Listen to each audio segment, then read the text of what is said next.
Welcome back to the deep dive. Our mission, as always, is to cut through the noise and really get to the core of some complex source material. And today we are opening up a topic that feels, well, it feels uniquely urgent, unsettling even. We're looking at official government protocols for national emergency preparedness. And these are drawn straight from, the high-level policy papers and public guides of Scandinavia. We're talking Norway, Sweden, and Finland specifically. It is a remarkable convergence point. It really is. Previously, you see, these official government guides might have been, well, abstract bureaucracy, documents you might read, but you never really expect to use them. Exactly. Something you put in a drawer and forget about. But in today's acutely turbulent geopolitical climate, the lines between that abstract policy and practical kitchen drawer level planning have dissolved completely. These sources are the state's candid assessment of risk. Absolutely. And the stack of sources we have in front of us, from Sweden's MSB, Norway's DSB, Finland's government sites, plus a lot of expert advice on disaster prep, they all point to one single non-negotiable mission for civilians. And that mission is self-sufficiency. This isn't just about, personal safety anymore. This is the calculated foundation of modern crisis management. And you can see why, because the state knows it just can't be everywhere at once. Precisely. Our mission today is to thoroughly unpack what we're calling the one-week mandate. The one-week mandate. Yes, this is the consensus expectation articulated across these Northern European nations. Citizens must be prepared to manage their own needs for a minimum of 7 days. A whole week. And this isn't arbitrary. This mandated week allows critical government and emergency services, fire, police, specialized military units, hospitals to focus their resources, to focus immediately and exclusively on the most vulnerable individuals and on securing the absolutely essential national infrastructure. And what stands out right away, and honestly what is really elevating my level of anxiety here, is the staggering range of threats they cover. I expected, a lot of discussion of armed conflict, military scenarios, but the scope of vulnerability they're talking about is so much broader. It touches every single aspect of modern life. Indeed, the scope extends far beyond traditional armed conflict. The guides explicitly address the full spectrum of modern hybrid threats. Hybrid threats. We're talking about pervasive, sometimes invisible threats, major disruptions like power cuts and severe water outages, digital threats such as sophisticated cyber attacks that could compromise banking or payment systems. Right, so you can't buy anything. You can't. Then there are deliberate disinformation campaigns, which are aimed at undermining societal trust and function. And of course, major environmental events like storms, floods, or uncontrollable wildfires. And pandemics, which we all know about now. And pandemics, yes. It's a total threat landscape where the failure of one system very quickly cascades into the failure of many. Okay, so let's unpack the concept that really ties this whole structure together. It comes up a lot in the Swedish context. It's called total defense. And it's an unsettling term because it implies that everybody, regardless of their profession, is part of this defense structure. And the sources make it very clear this concept is built on two pillars that depend on each other. That is correct. Total defense is formalized into two parts: military defense and civil defense. The military defense is what you would expect. It's carried out by the Swedish Armed Forces and their supporting agencies. The immediate traditional goal is protecting Sweden, its borders, and its NATO allies from armed attack. Yeah. It is the kinetic shield, so to speak. You're right, the shield. But the part that involves us, the people just going about our daily lives, is the civil defense. And the description of who is involved there it's vast. It's basically every single function of society. The civil defense structure is the internal civilian shield, and it involves everyone who lives in the country. Everyone. Central government agencies, regional authorities, municipalities, the entire private sector. From huge corporations down to the corner shop. From massive corporations down to the local bakery, yes.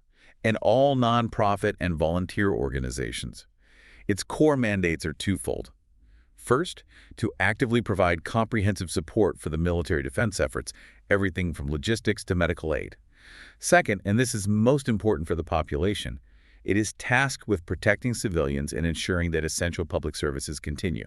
Like what? What are we talking about? Critical systems, the energy supply, complex healthcare networks, and the national transport grid, keeping them uninterrupted, even during periods of war or severe crisis. So civil resilience isn't just a nice idea, it's actually foundational to the military's ability to even operate. It is. But this, I mean, it moves so quickly from just theoretical planning into actual potential mobilization. And the term they use for that, heightened state of alert, it sounds like the very last step before full-scale war. It is the formal step toward national mobilization, and it should be taken with the utmost seriousness. Okay.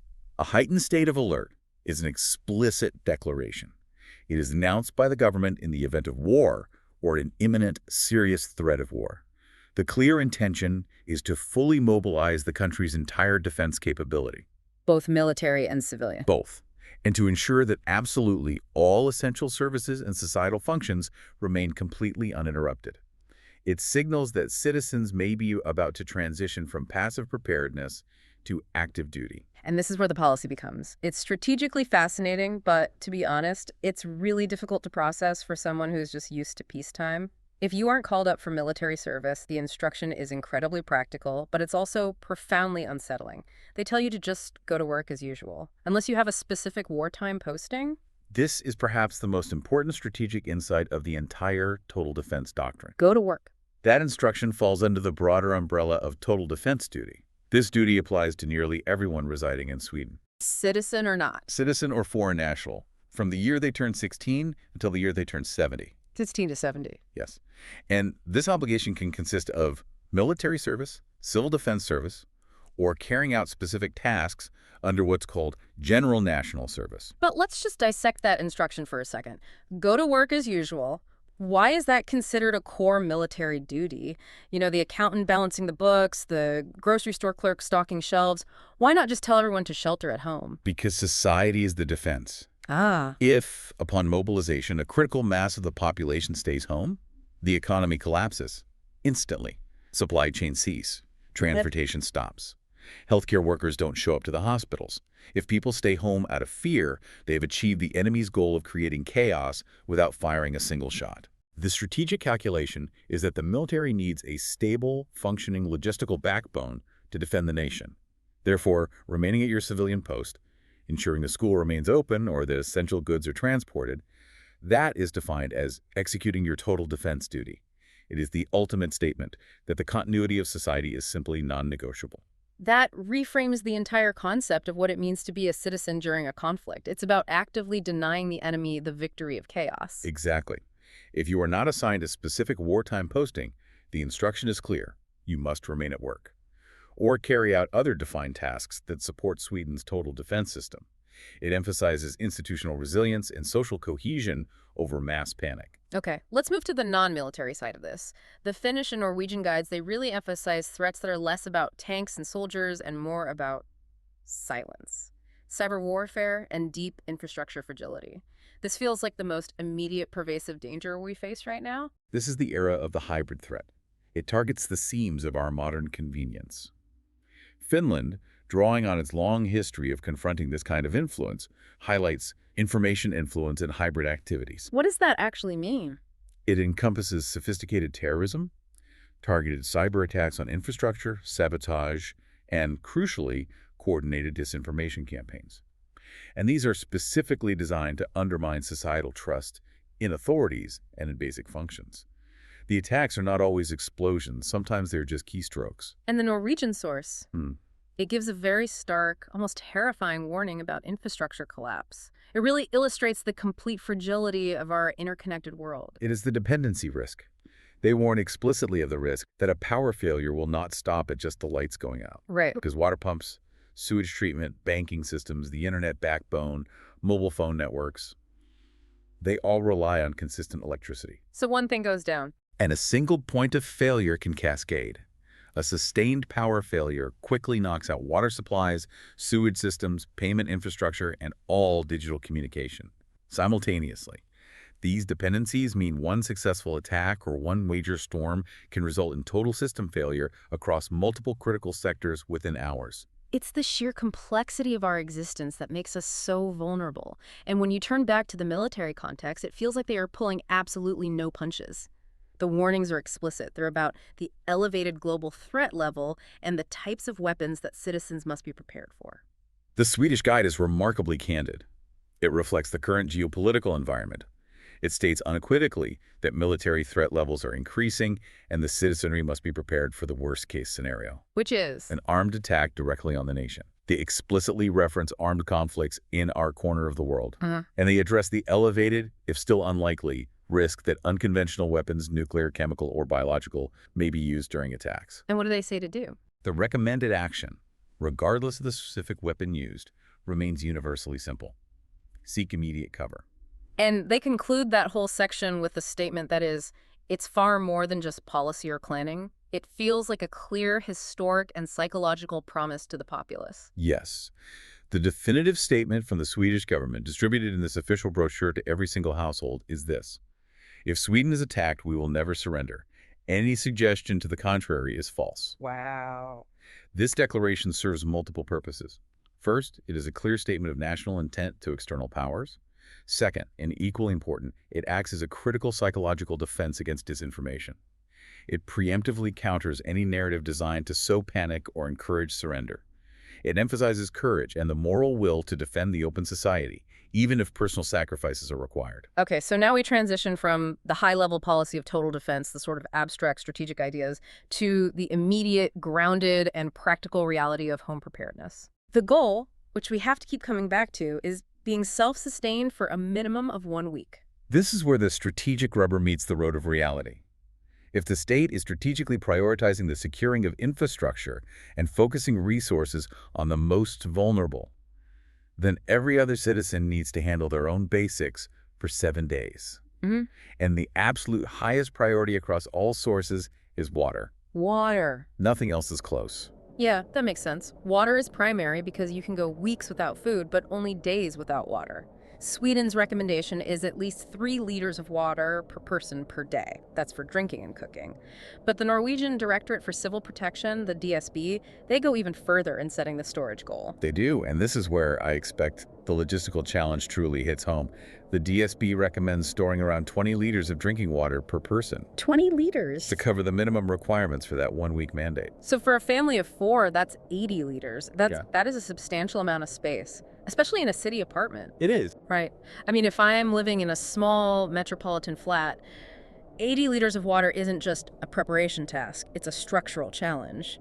What's the reason for such a high volume? Is it purely for drinking? It is not purely drinking. The 3 liters per day is a bare minimum for survival. The 20-liter goal factors in other critical needs during a sustained crisis: basic personal sanitation, simple wound cleaning, and water needed for rehydrating dry foods, which is essential if you rely on grains or dried goods. I see. It is about minimizing the risk of secondary illness in a situation where medical services are completely overwhelmed. And they provide incredibly detailed, almost chemistry-level instructions on how to prepare and store tap water safely for long periods, which suggests they expect this water to just sit there ready for years. Indeed, it's a low-tech sterilization process. It's designed to eliminate bacteria that might multiply during prolonged storage. They advise washing bottles thoroughly with unscented dish soap, then adding a specific measured amount of household bleach. 2 corks of standard bleach per 10 liters of water. Yeah. You let that stand for 30 minutes, rinse it thoroughly, and then you fill the container completely full with cold tap water. Huh. The key is rinsing out the chlorine smell, but knowing that the process has sanitized the container effectively. And staring it is also crucial. A dark, cool place away from direct sunlight. Apparently, the water will keep indefinitely if the container is clean. But the Swedish preparedness agencies offer this brilliant low-tech hack that addresses both the space issue and the immediate consequence of a power cut. Yes, the freezer hack is peak Nordic ingenuity. They advise storing sturdy plastic bottles only partially filled in the freezer compartment. Okay, why? If the power fails, those bottles act as immediate, long-lasting ice packs. They keep perishables in the fridge and freezer cold for much longer. Then, as they melt over the following days, you have a continuous supply of reliably fresh, clean drinking water ready to go without needing purification tablets. You just have to remember not to fill them completely, or they might crack when they freeze. A little detail, but essential. Small details prevent larger disasters, as you said. Okay, moving to food. The core strategy across all the sources is to build up your stores gradually. To avoid that panicked run on the stores, which just undermines community trust. That slow, methodical strategy is essential for psychological comfort as well. Just buying one or two extra long shelf life items during your regular shopping trips builds your inventory without stress. And the prioritization is clear. Food that is filling, energy-rich, requires very little water to prepare, or can be eaten immediately without any preparation. Let's talk about that caloric strategy. Mm. The detailed food checklist focuses on staples, sure, but it really emphasizes high-energy foods. It indicates they are preparing for a survival scenario under high stress, not just, a dinner party. Precisely. They list foundational non-perishables like grains, oatmeal, pasta, rice, crisp bread, crackers. Then you move into the tinned goods, ready-to-eat meals, preserved vegetables, fruit, canned pulses, and high-protein canned meats or fish. But the truly strategic items are in a high-energy category, Okay. focusing on fats and proteins, which provide dense, sustained calories. Cooking oil, nuts, seeds, peanut butter, chocolate, honey, protein bars. These dense calories are vital when you are under severe stress and potentially rationing. Every bite has to count for maximum endurance. And we can't overlook special needs. This requires a much deeper level of individual planning than just stocking cans. Absolutely. The Swedish sources explicitly remind us to plan for formula or gruel for children, and specialized provisions for any household members with specific diets, allergies, or chronic conditions like diabetes. Furthermore, if you require prescription medicines, the authorities strongly suggest keeping a month's supply at home, not just the usual 1 week. The full month? Yes. In a crisis, the distribution chain for specialized pharmaceuticals is one of the first things to become dangerously compromised. And if the power is out, all the food in the world won't help if you can't prepare it safely. They stress checking your alternative cooking equipment now. You must have alternative means that are safe to use. A camping stove, a gas cooker designed for indoor use, or an outdoor grill, provided you have sufficient fuel stored. Right? The key is not just having the stove, but checking the fuel.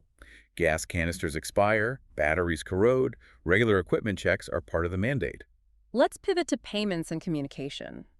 We rely so heavily on digital systems. I mean, the vulnerability there during a large-scale power failure or a sophisticated digital attack is almost total. The Norwegian guidance specifically notes this, that system faults, human error, or digital attacks can instantly cause payment systems to malfunction. That means ATMs are down, card readers don't work, and online banking is inaccessible. So the whole system just freezes. It does. And the preparedness strategy here is entirely about redundancy and physical assets.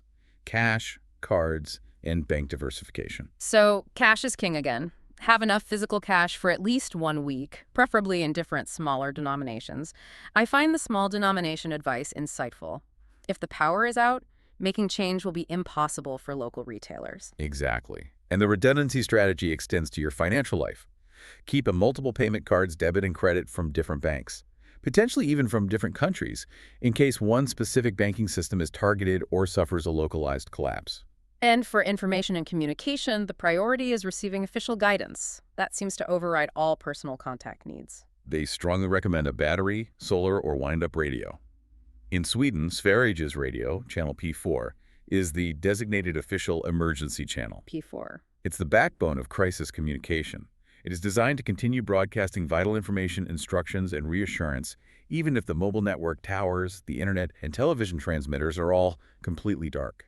And for practical communications, charged power banks, a car phone charger if your vehicle is running, and maybe most importantly, an analog backup. The analog backup is essential. Writing down critical phone numbers on paper. On paper. 112, family contacts, emergency clinic numbers, work posting details.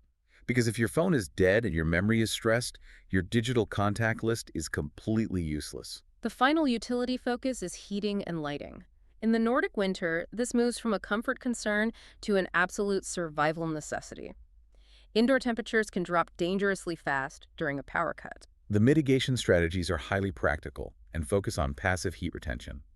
Consolidate your household into one small interior room, like a living room, to reduce the volume you need to heat. Seal the windows with thick blankets or heavy curtains to prevent radiative heat loss. And cover the floors with rugs or blankets for insulation as cold seeps up from the floor. The supply list for heat is also focused on layers and containment. Warm clothing is a must. Wool layers, thick socks, beanies, blankets, and thermal sleeping bags. For alternative heat, they suggest approved gas or paraffin heaters designed for indoor use, or firewood if you have an approved fireplace or wood stove. Right. For lighting, it is candles, matches, and battery-powered flashlights, not kerosene lamps, which carry very high fire risks. But the sources attach a critical safety warning to those alternative heat sources that I think is often overlooked in desperate situations. The danger of carbon monoxide. This is a lethal risk. Using any gas, paraffin, or even some wood-burning devices indoors requires extreme caution. You must ensure a window is cracked open, even if it lets some cold air in, to allow breathable air and prevent the buildup of odorless, deadly carbon monoxide. And you turn them off before you sleep. They must be switched off before sleeping, due to both fire and gas risk. Safety must remain paramount, even in the depths of a crisis. Okay, we've established how to sustain ourselves for a week using careful planning. Now, let us move to the immediate, high-stakes moment.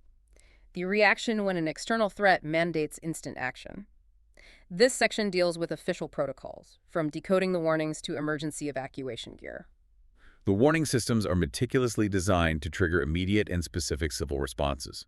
They ensure minimal delay and maximal compliance. Sweden's outdoor siren system, which is tested 4 times a year, has 3 distinct signals. Each one requires a different immediate action. Let us start with the public service announcement, or PSA. What does that sound like, and what is the immediate action? The PSA siren sounds for 7 seconds, followed by 14 seconds of complete silence, and that pattern repeats for 2 minutes. So it's very specific. The intent of that unsettling specific cadence is to demand attention without inciting immediate panic. This signal is typically used for localized, serious hazards, like a dangerous gas leak, toxic fumes from an industrial fire, or a localized explosion. Okay, and what do you do? The instruction is immediate. Go indoors, close all windows and doors, and crucially, switch off all ventilation systems to stop the external air being drawn in. Then tune into P4 radio for detailed instructions. Next, the emergency alarm. This one sounds like the highest state of alert, signaling the threat of actual conflict. That is correct. The emergency alarm is a more urgent and sustained signal. It sounds for 30 seconds, followed by 15 seconds of silence, and it is repeated for 5 full minutes. 5 minutes. This signal means the entire country has entered the highest state of alert war or imminent threat of armed conflict. The instruction is still to go indoors and listen to P4, but here is the critical distinction. Okay. If you have a designated wartime posting, whether in military or civil defense, you must proceed to that posting immediately, without delay. And the most urgent signal, the one designed to override all other thought processes, is the air raid warning. This is short bursts of sound lasting for 1 minute. The instruction is simple and absolute. Take cover immediately. No. You do not wait for the radio. You find the nearest protection available. And finally, the signal of relief, the all clear. A long, uninterrupted siren lasting 30 seconds. Only after this signal should you leave the shelter. And the instruction immediately shifts from self-protection to civic duty. Help people who are injured or trapped. Once that air raid warning sounds, the average person needs to know where to go. The sources detail a clear hierarchy of protection, starting with the designated civil defense shelters. These shelters represent the best possible level of physical protection available to the civilian. They are engineered to withstand massive external forces, shockwaves, fragmentation from bombs, and the blast and heat waves that follow a nuclear detonation. And what about other things? Crucially, they also offer superior protection against dangerous phenomena that can linger, such as radioactive fallout and chemical or biological weapons, compared to ordinary basements. The rule here is not designation but accessibility. You have the right to enter the nearest available shelter. And if a civil defense shelter isn't available, which I imagine is often the case in densely populated areas, what are the recommended rudimentary alternatives? The next level of protection involves using existing subterranean structures or interior spaces that lack external openings.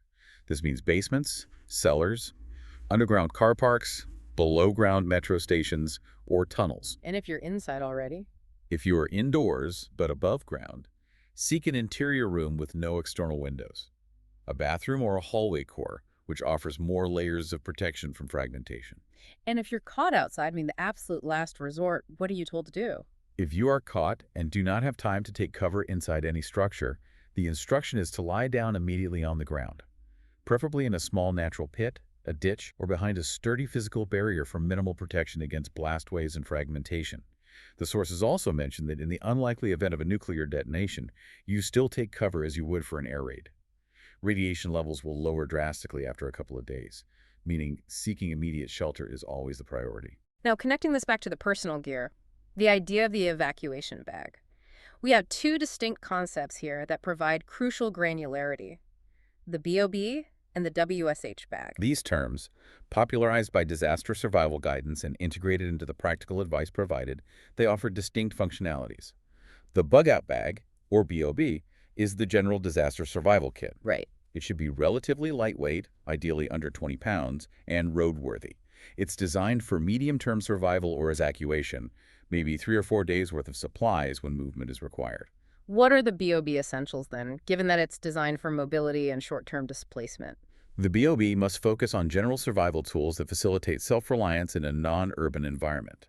This includes water filters or purification tablets, multi-tools or knives, fire-making supplies, small shelter supplies like a lightweight tarp, an emergency blanket, communication devices, and comprehensive first aid kits. It is built for a scenario where you might be walking or waiting for aid to arrive outside of a structure. But the WS bag, the wake up, stuff's happening bag, that's much smaller. It's designed not for sustainability, but for immediate speed and urgency, typically kept right next to your bed. Exactly. It is an ultra-portable kit tailored for immediate middle-of-the-night evacuation, where you have seconds, not minutes, to react.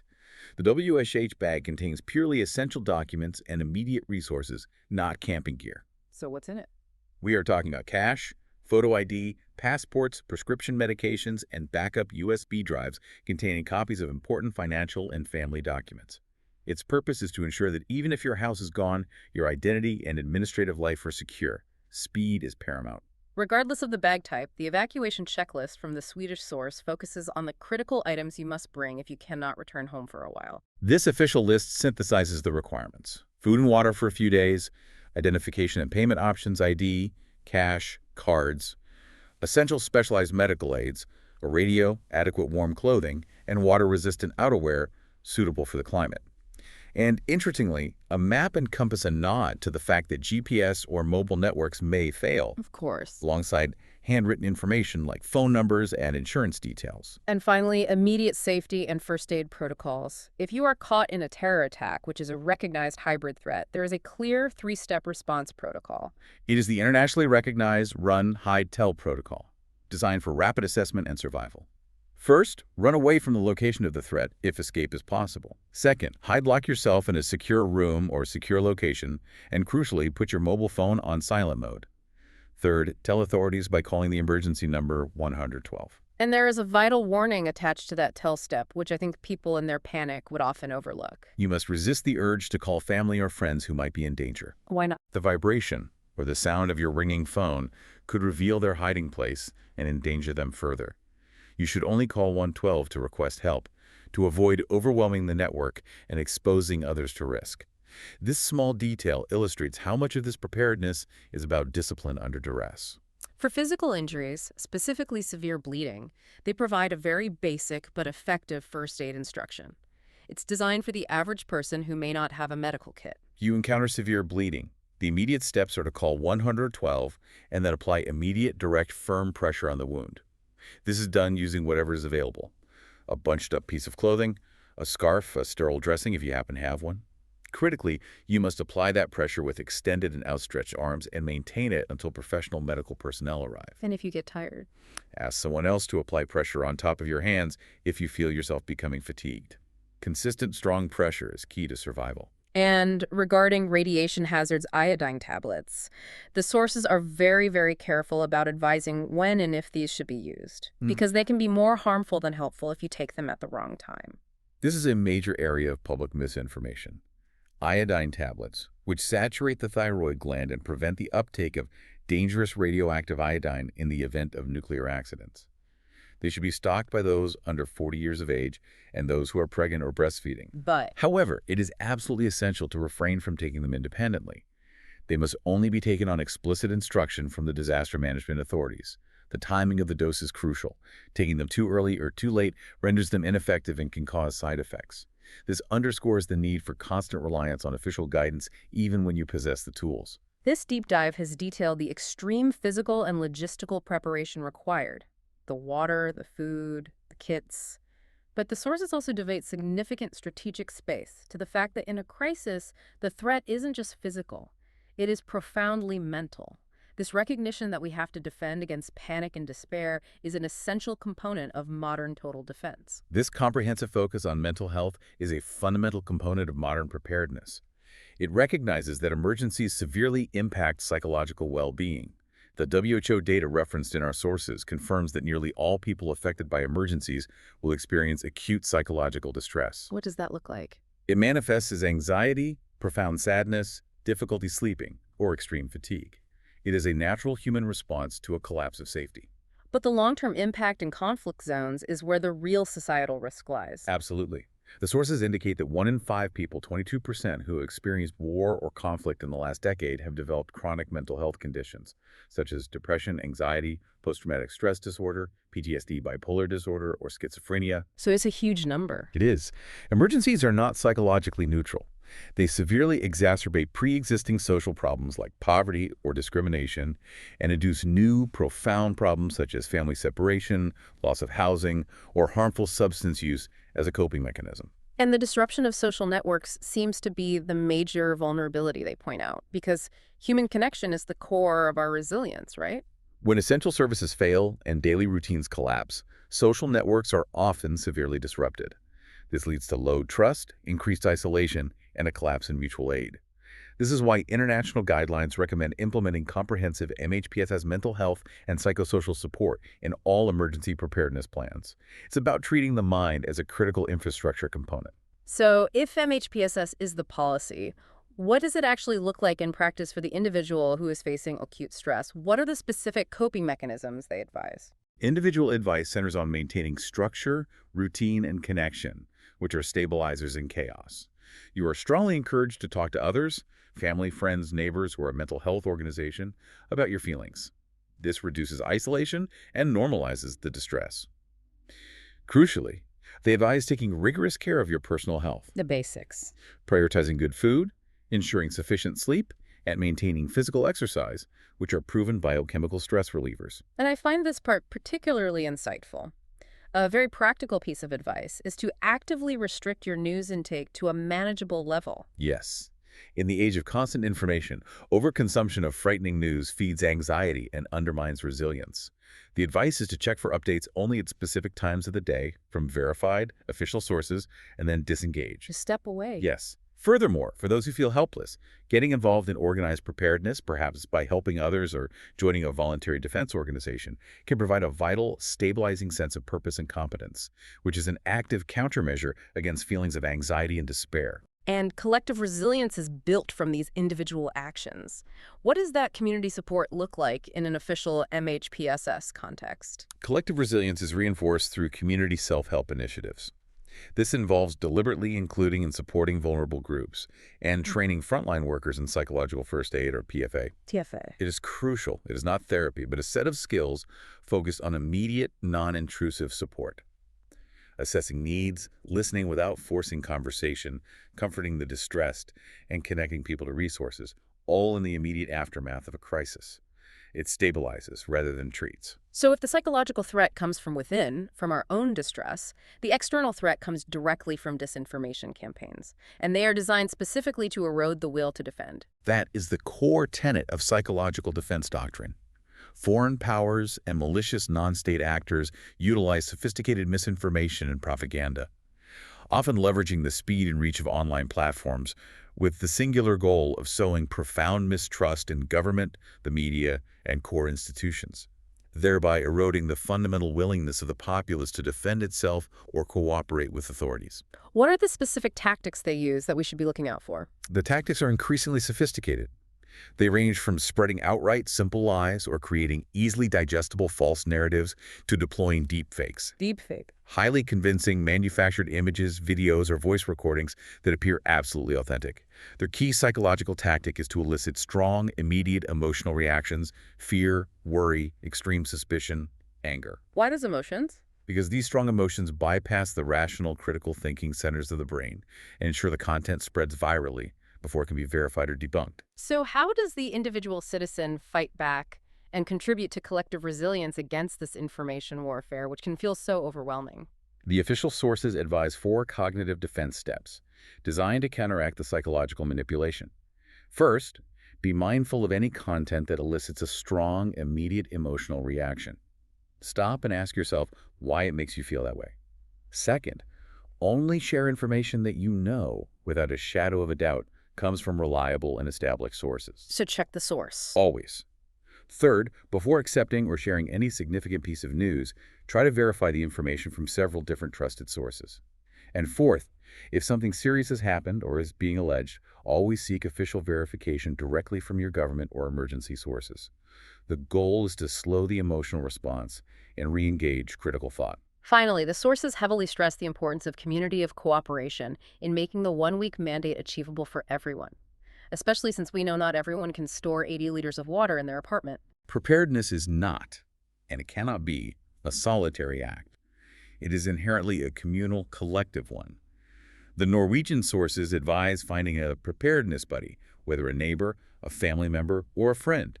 They emphasize that individuals within a community can complement each other with diverse skills, knowledge, and resources. They provide some fantastic, actionable examples of this cooperation that really humanize the policy. Examples include sharing accommodation if someone must evacuate or their home is compromised, community cooking, leveraging centralized resources, lending specialized equipment like camping stoves or generators, sharing vital skills such as first aid or technical know-how, Or just simple things. translating official information for non-native speakers, or loaning a mobile phone connected to a different network if one's own carrier fails.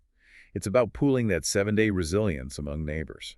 And for individuals who already require specialized assistance from the state, the elderly, those with severe mobility issues or chronic medical needs, the state doesn't abandon them, but it still expects a level of personal planning. Correct. Individuals receiving ongoing special assistance from municipalities like elderly care or in-home aid will continue to receive that support, even during crisis or war.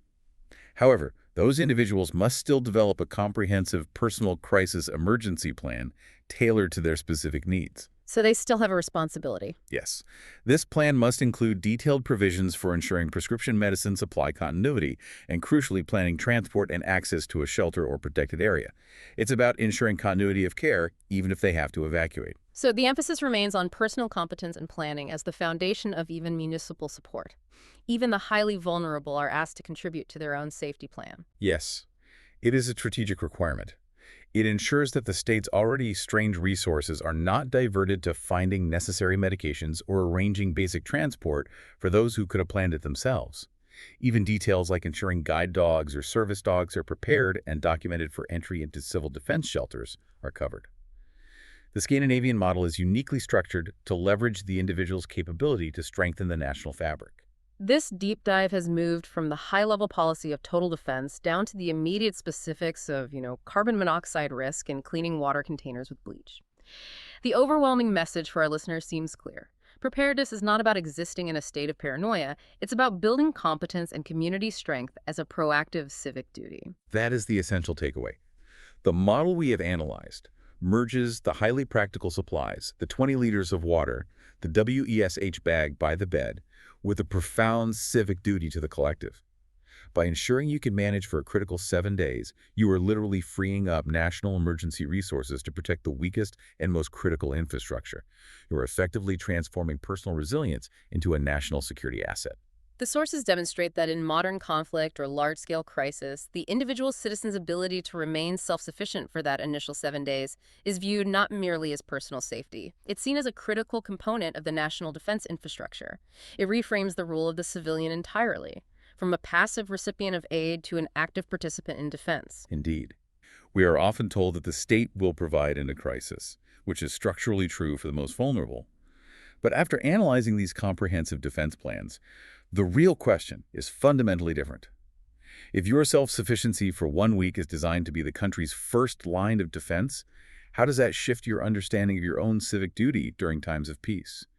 It suggests preparedness is an ongoing act of citizenship, an ethical contribution to the national will, and not just a reaction to fear. A profound thought to end on. Thank you for guiding us through this essential, detailed, and occasionally unsettling material. Thank you. Until next time, stay well informed, stay calm, and maybe start filling those water bottles.